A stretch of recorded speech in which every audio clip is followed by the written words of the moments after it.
नमस्कार। हिंदी कक्षा में आपका हार्दिक स्वागत और अभिनंदन है। सत्र 2024-25 शुरू हो चुका है। हरियाणा विद्यालय शिक्षा बोर्ड की वेबसाइट पर सिलेबस भी अपलोड कर दिया गया है। कक्षानुसार पाठ्यक्रम की विस्तृत चर्चा की जाएगी। तो हम प्रारंभ करते हैं कक्षा 9वीं से। इसमें आप शुरू में देखिए कुछ आपको सामान्य निर्देश दिए गए हैं। यहाँ पर जो आपका मूल्यांकन है उसके लिए भारांक दिए गए हैं। पहला है 6 अंकों के आपके 3 सेट की परीक्षा होगी जिसके लिए आपको 6 अंक मिलेंगे। 2 अंक आपकी अर्धवार्षिक परीक्षा के लिए, 2 अंक आपके क्लास रिस्पॉन्स के लिए। इसके बाद आता है 5 अंक आपके प्रोजेक्ट वर्क के लिए, परियोजना कार्य के लिए, और 5 अंक आपकी उपस्थिति के दिए जाएंगे। और प्रतिशत यहाँ पर दिखाया गया है कि आपकी उपस्थिति कितने प्रतिशत से कितने प्रतिशत तक है, उसी के अनुसार आपको अंक दिए जाएंगे। अब हम देखते हैं कि हमारी पाठ्यक्रम संरचना क्या है, कौन सी पुस्तक हमारे कितने अंक की आएगी। तो पहला है आपके व्याकरण। व्याकरण में कुछ मुख्य बिंदु यहाँ पर दिए गए हैं। भाषा व हिंदी का मानक रूप, वर्ण, वर्तनी, र के विभिन्न रूप, बिंदु, नुक्ता, विकारी अविकारी, तत्सम तद्भव शब्द, उपसर्ग प्रत्यय, पर्यायवाची, विलोम, अनेकार्थी, मुहावरे, वाक्य, समास और अलंकार। तो आपकी जो व्याकरण का भाग है वो कुल 15 अंक का है। इसके पश्चात रचनात्मक लेखन, पत्र व निबंध लेखन जो कि 5-5 अंक के होंगे।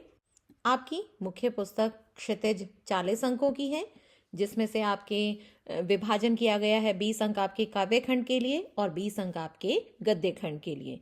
पिछले सत्र में जो अध्याय आपके काटे गए थे इस सत्र में भी वही लागू होते हैं। इसके पश्चात आपकी जो पूरक पुस्तिका है कृतिका भाग 1, उसमें 3 अध्याय हैं जो कि आपकी 7 अंकों की है ये पुस्तक।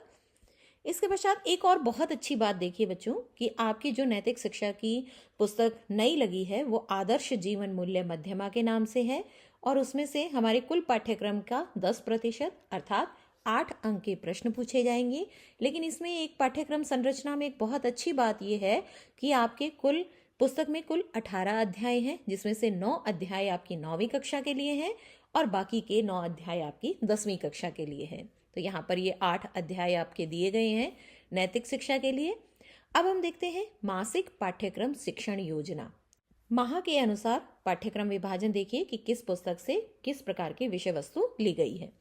अप्रैल माह में व्याकरण, भाषा व हिंदी का मानक रूप, क्षितिज काव्य खंड से साखियां एवं सबद जिसे लिखा है कबीरदास जी ने, क्षितिज के गद्य खंड से 2 बैलों की कथा, कृतिका से इस जल प्रलय में, और आपकी पुस्तक है नैतिक शिक्षा की आदर्श जीवन मूल्य मध्यमा। इसमें से पहला अध्याय है पुरुषार्थ को परमात्मा का स्वरूप। ये था आपका अप्रैल माह का पाठ्यक्रम। अब देखिए मई माह का पाठ्यक्रम।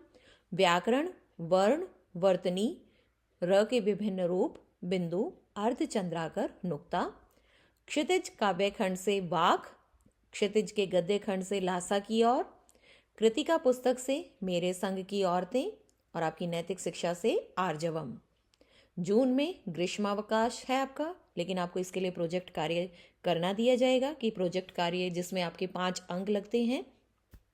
जुलाई माह में व्याकरण, विकारी अविकारी शब्द, क्षितिज काव्य खंड सवैये, क्षितिज गद्य खंड उपभोक्तावाद की संस्कृति, आदर्श जीवन मूल्य मध्यमा में से है बुद्धि अच्छी रहे। अब हम आते हैं अगस्त माह पे। व्याकरण में तत्सम तद्भव शब्द, उपसर्ग प्रत्यय व पर्यायवाची शब्द। क्षितिज काव्य खंड से आपकी कविता है कैदी और कोकिला, क्षितिज गद्य खंड से सांवले सपनों की याद, आपकी व्याकरण की पुस्तक से है मध्यमा से अच्छाई पर दृढ़ रहो। इसके पश्चात सितंबर माह। सितंबर माह में आपका यहाँ पर पाठ्यक्रम बहुत सीमित दिया गया है। इसके पीछे कारण है कि आपकी सितंबर में अर्धवार्षिक परीक्षाएं प्रारंभ होती हैं, तो पाठ्यक्रम के साथ साथ आपको रिवीजन भी करना होता है। व्याकरण में विलोम अनेकार्थी शब्द, क्षितिज काव्य खंड से ग्रामश्री, और आपकी नैतिक शिक्षा से है विनम्रता। अक्टूबर माह में व्याकरण में देखिए मुहावरे, काव्य खंड से क्षितिज पुस्तक के काव्य खंड से प्रेमचंद के फटे जूते, कृतिका पुस्तक से रीढ़ की हड्डी, आदर्श जीवन मूल्य पुस्तिका से कचरा से कंचन।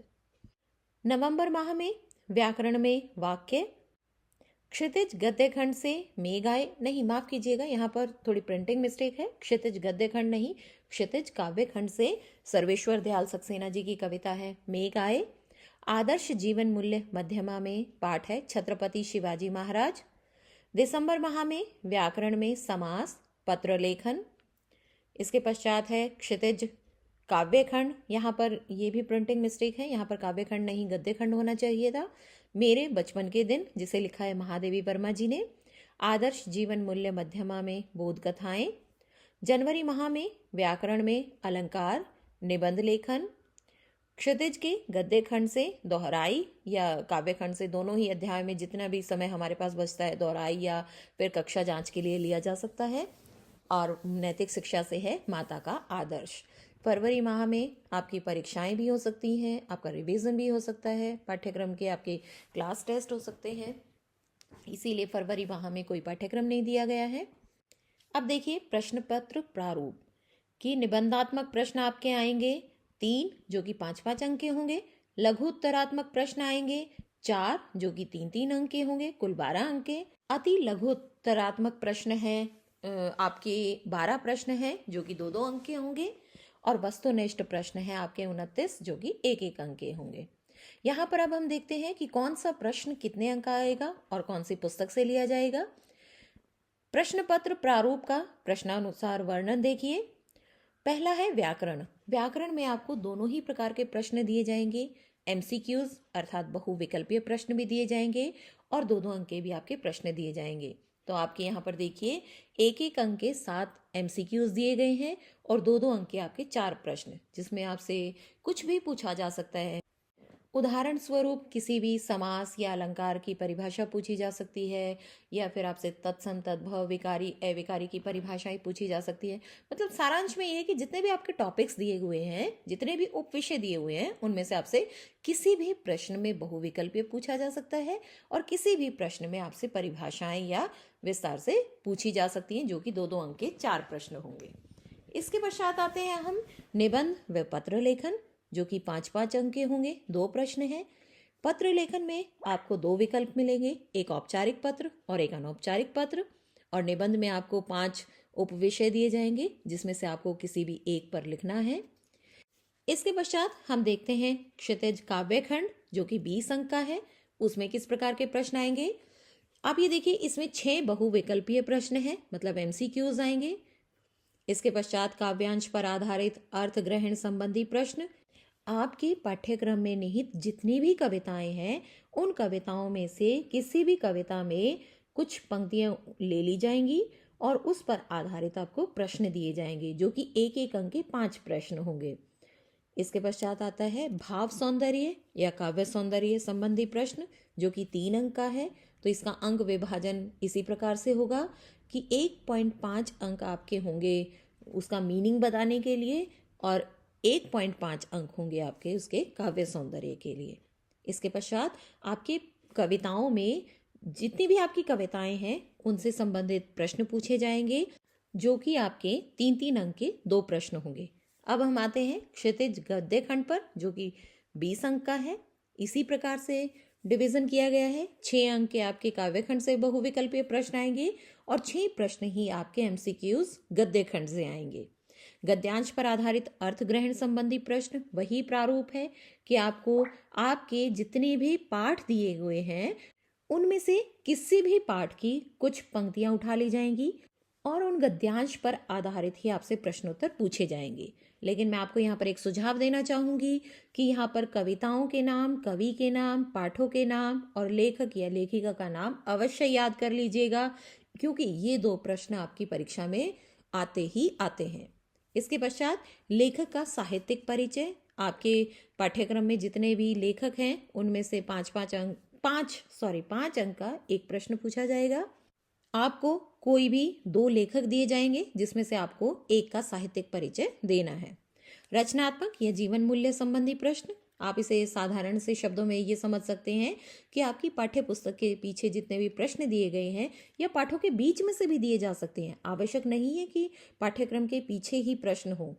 आपकी रचनात्मक क्षमता का मूल्यांकन करने के लिए पाठों के बीच में से भी प्रश्न बनाकर दिए जा सकते हैं। तो 2 प्रश्न आएंगे जो कि 2-2 अंक के होंगे।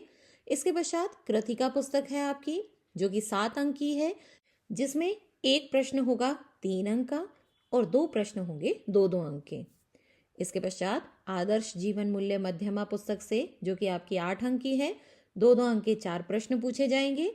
तो आपके कुल हुई ये 80 अंक की। यहाँ पर हमने समस्त पाठ्यक्रम को देखा है कि कौन से माह में किस प्रकार का पाठ्यक्रम आएगा। प्यारे बच्चों, इस संपूर्ण पाठ्यक्रम को माह अनुसार पाठ्यक्रम है, आपकी उत्तर पुस्तिका के पहले पृष्ठ पर लिख लीजिए, ताकि आपको हमेशा ध्यान रहे कि हमारे पाठ्यक्रम में कौन कौन सी अध्याय हैं। इसके साथ साथ हमें ये भी ध्यान रहे अप्रैल से लेकर फरवरी माह तक हमें कौन कौन से अध्याय पढ़ने हैं। इसके साथ साथ हमने पेपर पैटर्न को भी जाना। आपके लिए इसी प्रकार की और वीडियोस लाने का हम प्रयास करते रहेंगे। आशा है इस वीडियो के माध्यम से आपको बहुमूल्य जानकारी मिली होगी। अगर ये वीडियो आपको अच्छी लगी हो, लाइक और शेयर ज़रूर कीजिएगा और अपने बहुमूल्य सुझाव कमेंट बॉक्स में ज़रूर डालिएगा। मिलते हैं एक और नई वीडियो के साथ, तब तक के लिए धन्यवाद।